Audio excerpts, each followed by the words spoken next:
The silent countdown. Racing against time in a desperate gamble. A thrilling suspense story. The rain came down in sheets, drenching the city in a cold, relentless downpour.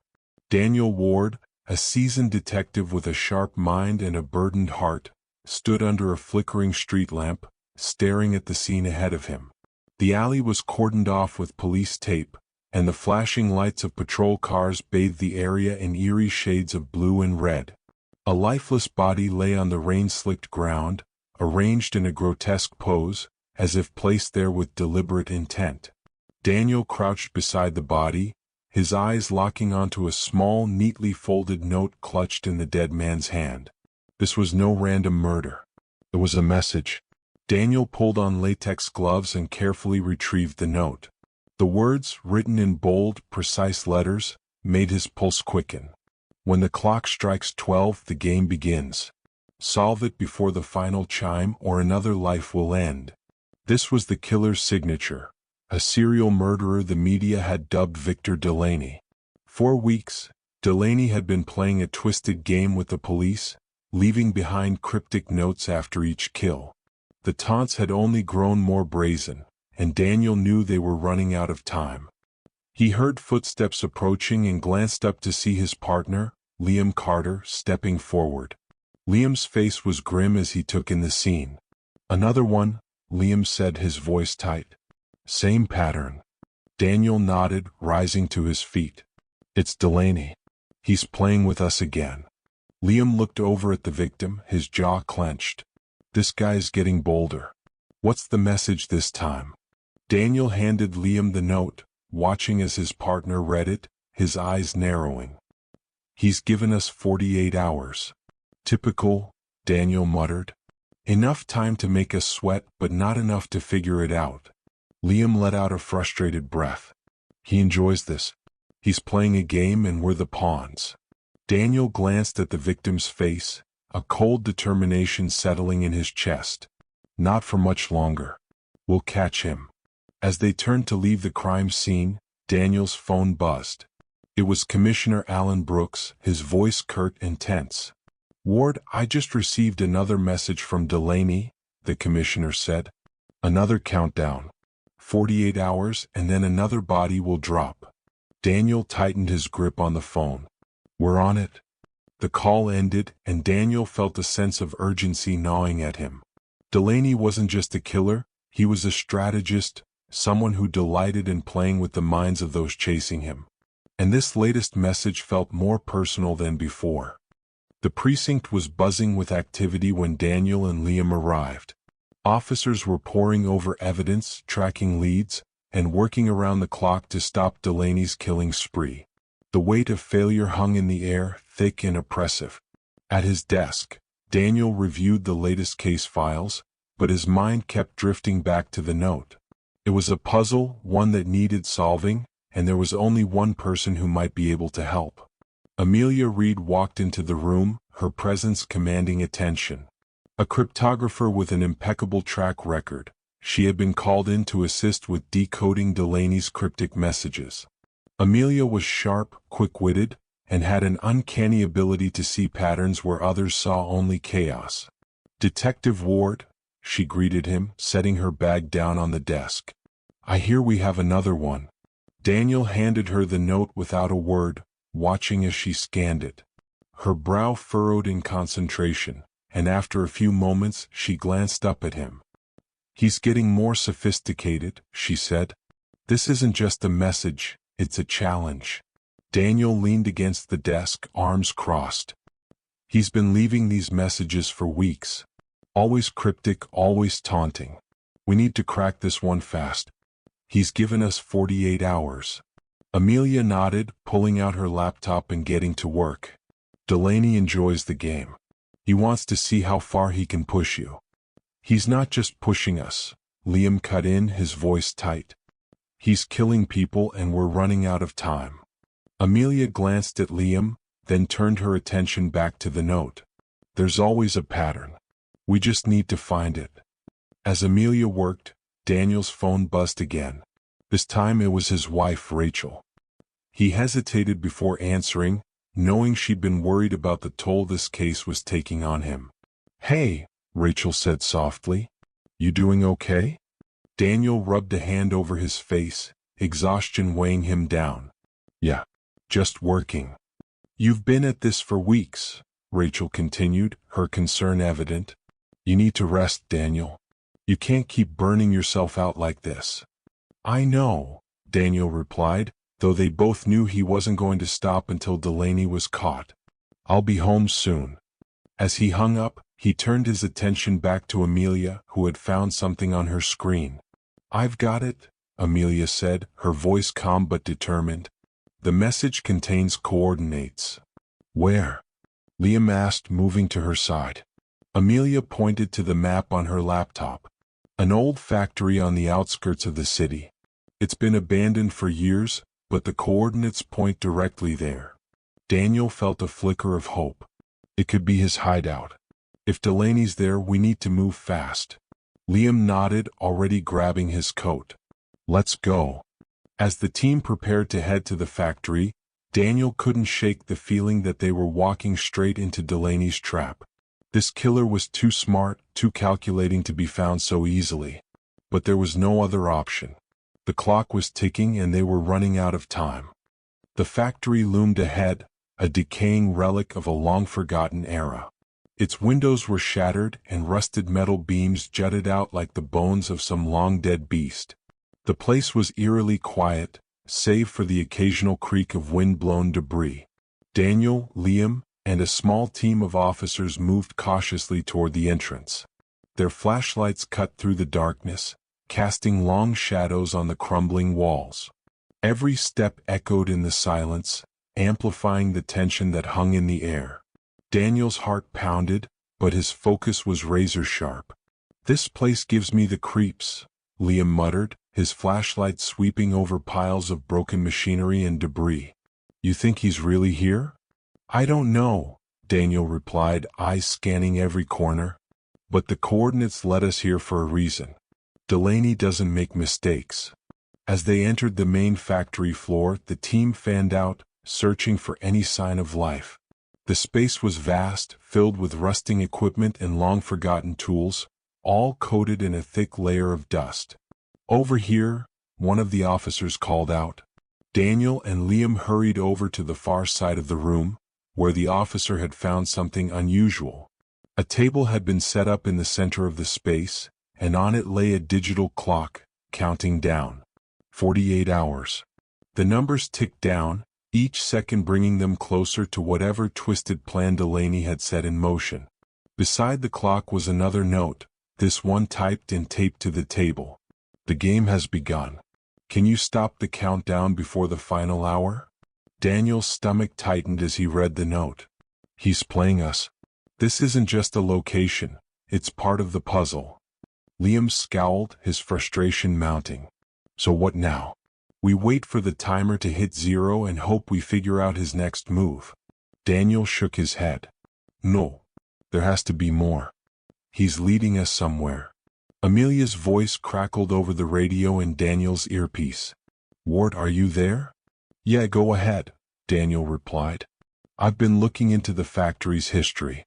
It was owned by a man named Thomas Delaney, Victor Delaney's father."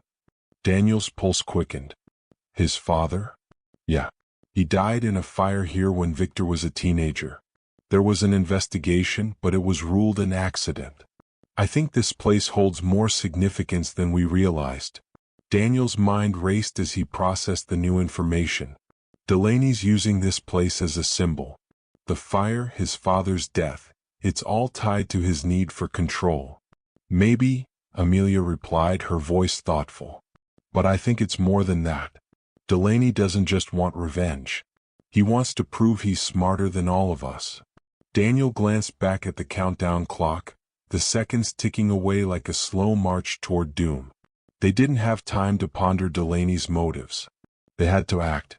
"We're going to sweep the factory," Daniel said, signaling to the team. "There's got to be something else here." As they moved deeper into the building, the tension grew. Every creak, every gust of wind, made their nerves stand on edge. Daniel could feel the weight of the countdown pressing on them, like a silent threat waiting to explode. Suddenly there was a faint noise, a metallic clink, coming from the floor below. Daniel froze, signaling the team to stop. He motioned for Liam to follow him as they carefully made their way to a rusted staircase leading down into the basement.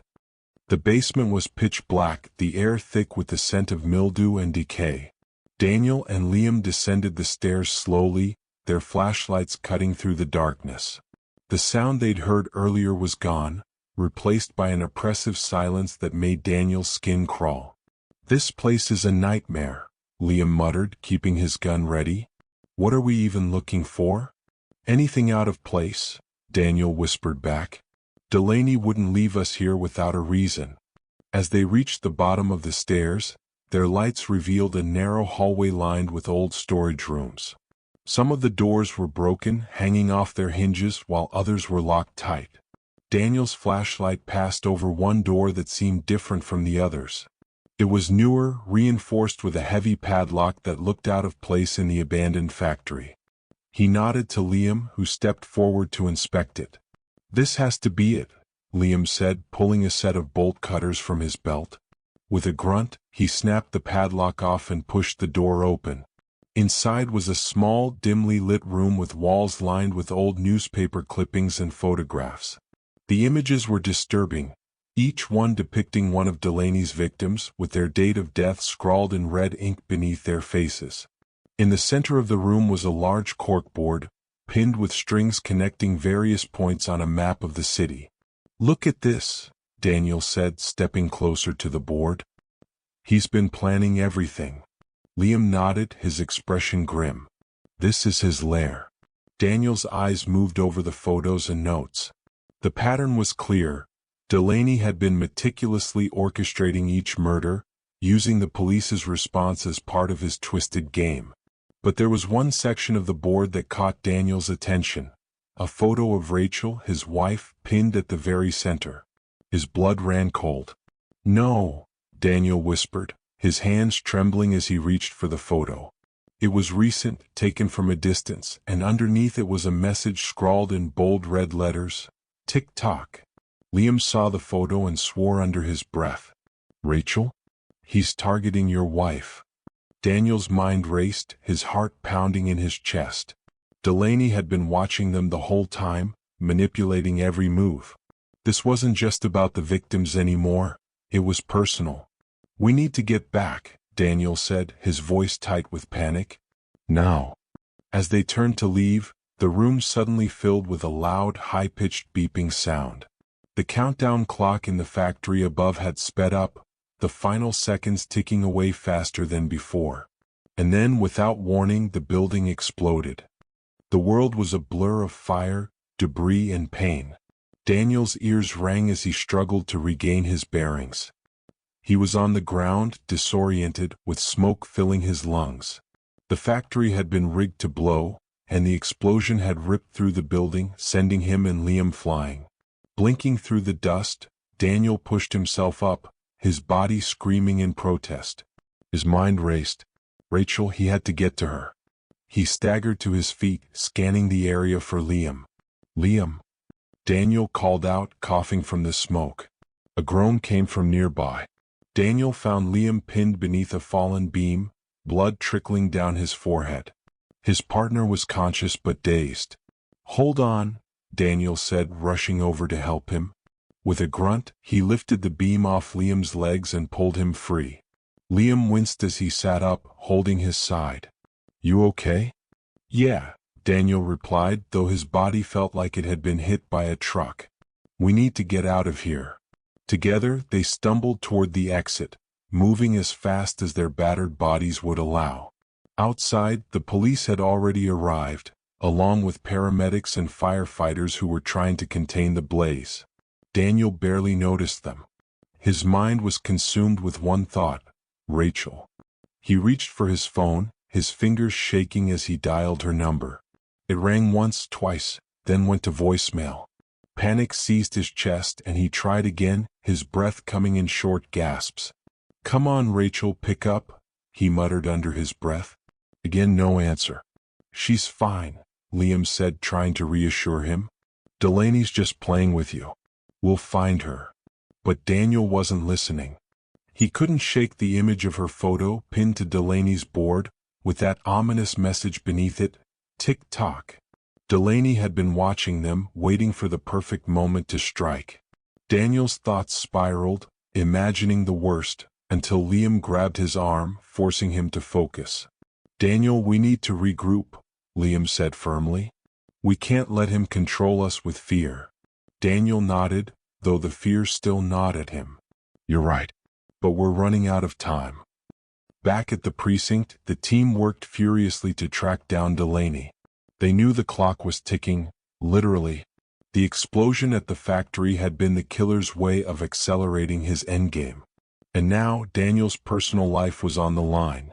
Amelia joined them in the conference room, her laptop open as she analyzed the data they'd recovered from Delaney's lair. "I've found something," she said, her tone urgent. "Delaney's pattern isn't just random. He's been targeting specific people, those connected to his father's past." Daniel's brow furrowed. "What do you mean?" Thomas Delaney wasn't just a factory owner. He was involved in some shady business deals that ruined a lot of lives. It looks like Victor has been targeting the families of those who crossed his father. Daniel's stomach dropped as Amelia's words sank in. Rachel's father had been a lawyer involved in several high-profile cases, including one that had brought down a corrupt business conglomerate. Thomas Delaney's name had been on the list of defendants. "This is about revenge," Daniel said quietly. "He's killing anyone linked to his father's downfall." Liam ran a hand through his hair, his frustration evident. "So Rachel's next." Amelia nodded grimly. "It looks that way. But there's more. Delaney's been using a sophisticated hacking system to stay ahead of us. That's how he's been able to plant bombs, trigger countdowns, and stay one step ahead." Daniel felt the weight of time pressing down on him. "How do we stop him?" Amelia tapped a few keys on her laptop, bringing up a map of the city. "Delaney's final move is tied to the city's power grid. He's planning to shut down the entire system, plunging the city into darkness. He's left us one last message." She turned the screen toward Daniel. The words were chilling. "When the city goes dark, the clock will stop." But for whom? Daniel's heart raced. Delaney wasn't just going to kill Rachel. He was going to cripple the city and make his escape under cover of darkness. They had only hours before the final countdown hit zero. Amelia traced a point on the map. "I've pinpointed the location where Delaney is most likely controlling everything. It's an old underground bunker near the city's electrical substation. If we get there in time, we can stop him." Daniel didn't need to hear any more. He grabbed his coat and headed for the door, Liam close behind. "We'll take a team," Liam said, already calling for backup. "No," Daniel replied, his voice cold and determined. "This ends tonight. Delaney wants me. He's made this personal. I'm going in alone." "Daniel," Liam began, but Daniel cut him off with a shake of his head. "He'll see us coming if we bring too many people. I need to face him one-on-one." Liam hesitated, then nodded. "I've got your back no matter what. But be careful." Daniel gave his partner a tight nod and headed out. The clock was ticking, and with every passing second, the city drew closer to darkness. Daniel arrived at the location Amelia had pinpointed, a desolate area on the outskirts of the city, where an old underground bunker had long been forgotten. The sky was overcast, the clouds heavy with the promise of rain, and the air was thick with tension. Daniel felt the weight of the countdown in his bones, the invisible clock ticking away in his mind as he approached the bunker's entrance. The bunker itself was concealed beneath layers of dirt and concrete, its metal door rusted but intact. A heavy padlock secured the entrance, but Daniel had come prepared. He drew a pair of bolt cutters from his backpack, snapping the lock in two with a single swift motion. As the door creaked open, a rush of stale air hit him, carrying the scent of dampness and decay. Daniel paused, his flashlight cutting through the darkness as he descended into the bunker. The walls were lined with crumbling brick, and the narrow hallway ahead seemed to stretch into endless blackness. He knew Delaney was waiting for him. The further Daniel ventured into the underground labyrinth, the more the silence pressed in around him. His heartbeat was loud in his ears, and his pulse quickened with every step. He couldn't afford to make any mistakes, not with Rachel's life on the line. The hallway opened up into a large chamber, where a single chair sat in the center of the room. On it was another countdown clock, this one much smaller, but its purpose was clear. The numbers displayed 1 hour 23 minutes and 15 seconds, and they continued to tick down relentlessly. Delaney was close. Daniel could feel it. He scanned the room, his flashlight catching glimpses of old, rusted equipment and discarded tools. But something else caught his eye. Cameras, positioned at strategic points throughout the room. Delaney had been watching his every move. "Welcome, detective." The voice echoed through the room, disembodied and taunting. It came from hidden speakers, distorted but unmistakably Delaney's. Daniel's grip tightened on his gun as he moved toward the source of the sound. "It's over, Delaney," he called out, his voice steady despite the adrenaline coursing through his veins. "I know what this is about. You're trying to make up for your father's sins, but this won't bring him back." A low chuckle filled the room. "My father was betrayed just like I was. He deserved better, and now so do I. But this isn't about bringing him back, detective. This is about balance, justice." Daniel scanned the shadows, searching for any sign of movement. "What you're doing isn't justice. It's murder." "And what is it you do, detective?" Delaney's voice grew colder. "You hunt people like me, judge them by your laws, and think you're better because you wear a badge. But you're not. You're just a man, and tonight I'll prove it." Suddenly, a door at the far end of the chamber slid open with a loud clank. Daniel spun toward it, his flashlight revealing a narrow passageway that led deeper into the bunker. Rachel was in there. He knew it. Without hesitation, Daniel bolted through the passage, ignoring the taunts that echoed behind him. His mind was focused on one thing: saving his wife. The passage twisted and turned, leading him through a maze of tunnels that seemed to stretch on forever.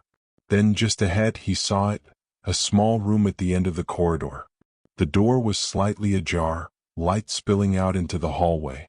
Daniel approached cautiously, his gun raised. Inside, Rachel was tied to a chair, her wrists bound and her mouth gagged. Her eyes were wide with terror, but when she saw Daniel, relief washed over her face. "Rachel." Daniel rushed to her side, carefully removing the gag and cutting the ropes around her wrists. She threw her arms around him, sobbing into his shoulder. I thought I'd never see you again," she whispered, her voice trembling. "It's okay," Daniel said softly, holding her close. "I'm here now. We're getting out of here." But just as he began to stand, a slow clap echoed from behind him. "Well done, detective." Delaney's voice came from the shadows, followed by the sound of footsteps. "But you're too late." Daniel spun around, his gun aimed toward the source of the voice. Delaney stepped into the light, a smug smile on his face. He was holding a small detonator in one hand, his thumb hovering over the button. "You don't have to do this, Delaney," Daniel said, keeping his voice calm. "It's over. You've lost." "Lost?" Delaney raised an eyebrow, his smile widening. "Oh no, detective. I've already won." He glanced at the countdown clock on the wall behind him. 15 minutes and 30 seconds. "You see," Delaney continued, "the power grid's already set to blow. In 15 minutes, the entire city will be plunged into darkness. Panic will spread, chaos will ensue, and in the middle of it all, boom." He tapped the detonator lightly with his finger. "It'll be over for all of us." Daniel's mind raced. He had to stop Delaney before it was too late, but he couldn't risk a move that might trigger the explosion. Rachel was still too close, and he couldn't take the chance. "Why do this?" Daniel asked, trying to keep Delaney talking. "You're smart. You've already proven that. You don't have to destroy everything just to make a point." Delaney's smile faded, his expression darkening. This city ruined my family. It destroyed my father and no one paid the price. Now they will. Daniel glanced at Rachel, then back at the clock. He needed a way to disarm the device, but Delaney wasn't going to let him get close without a fight. Then an idea sparked in his mind. You know what, Delaney? Daniel said, lowering his gun slightly. You're right. The system is broken. People like you, like your father, they got caught up in the gears of something much bigger. But this won't fix it. Delaney hesitated, his thumb hovering just above the detonator. What will, detective? Delaney sneered. What could possibly bring balance to a world that's already shattered? Daniel took a step closer, his eyes locked on the detonator. Justice. Real justice. But it has to start with you. You can end this, Delaney. You have the power to decide what happens next. For a split second, Delaney faltered. His thumb wavered over the button. That was all Daniel needed. In one swift motion, he lunged forward, knocking the detonator from Delaney's hand. It hit the ground with a clatter, rolling across the floor as Daniel tackled Delaney to the ground. The two men grappled, fists flying as they struggled for control. Delaney was strong, driven by years of pent-up rage, but Daniel fought with everything he had, fueled by his need to protect Rachel and stop the destruction. With a final desperate push, Daniel slammed Delaney's head against the floor, dazing him. He quickly cuffed Delaney's hands behind his back and retrieved the detonator, breathing heavily. The clock still ticked down, but Daniel didn't hesitate. He pulled Rachel to her feet and together they raced for the exit. Daniel and Rachel ran through the narrow corridors of the bunker, their footsteps echoing in the oppressive silence. The countdown clock was still ticking in Daniel's mind, the final moments slipping away. He clutched the detonator tightly, knowing there was little time to escape. As they approached the exit, a tremor ran through the bunker. Dust and debris fell from the ceiling, and the ground beneath them trembled with an ominous rumble. Daniel felt a surge of panic rise in his chest.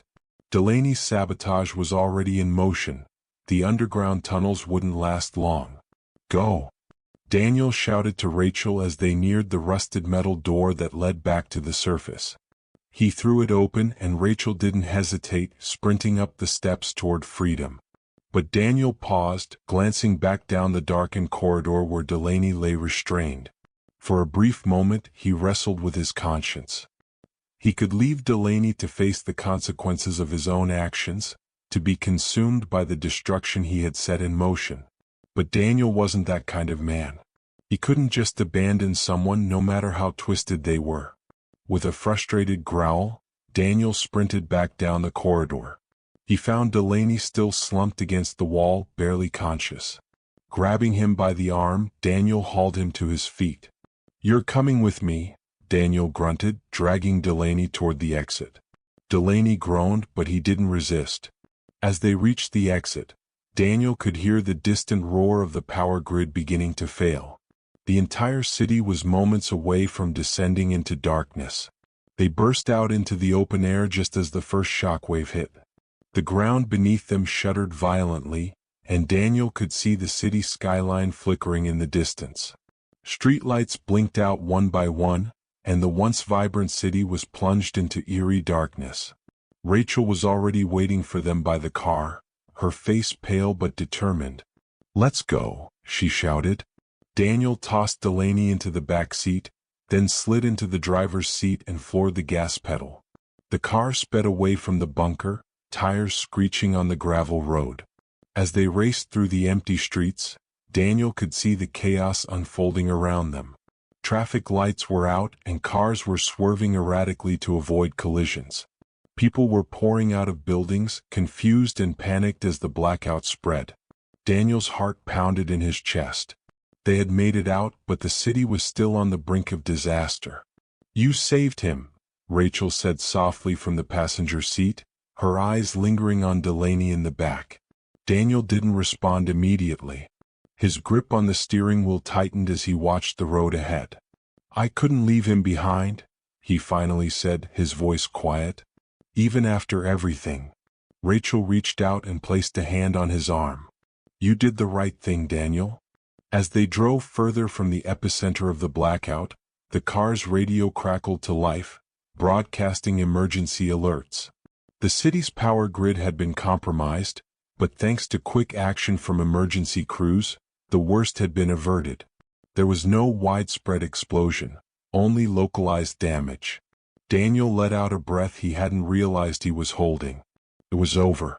Hours later, Daniel sat on the steps of his home, watching the dawn break over the city. The sky was painted in hues of soft pink and orange, a stark contrast to the chaos of the previous night. Delaney had been taken into custody, his plans thwarted. The power grid would be restored within the day, and while the city had been shaken, it had survived.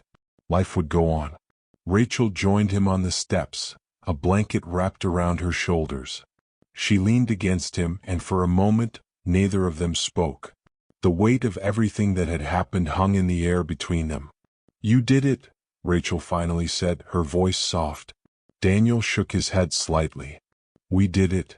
She smiled, but there was still a hint of concern in her eyes. "Do you think he'll ever stop? Even now?" Daniel thought about Delaney, about the pain and madness that had driven him to such extremes. "I don't know," he admitted, "but it's not my job to save him. Just to stop him." Rachel nodded, and they sat in silence as the sun continued to rise, bringing light back to a city that had teetered on the edge of darkness. The countdown had ended, but Daniel knew that his work, his duty to protect, would never truly be over. The silence of the dawn was peaceful, but somewhere deep in the city, another clock had already started ticking. If you enjoyed this story, be sure to like the video, share it with others, and subscribe for more thrilling tales. Dive into our playlist of suspenseful stories for more gripping narratives. See you in the next adventure.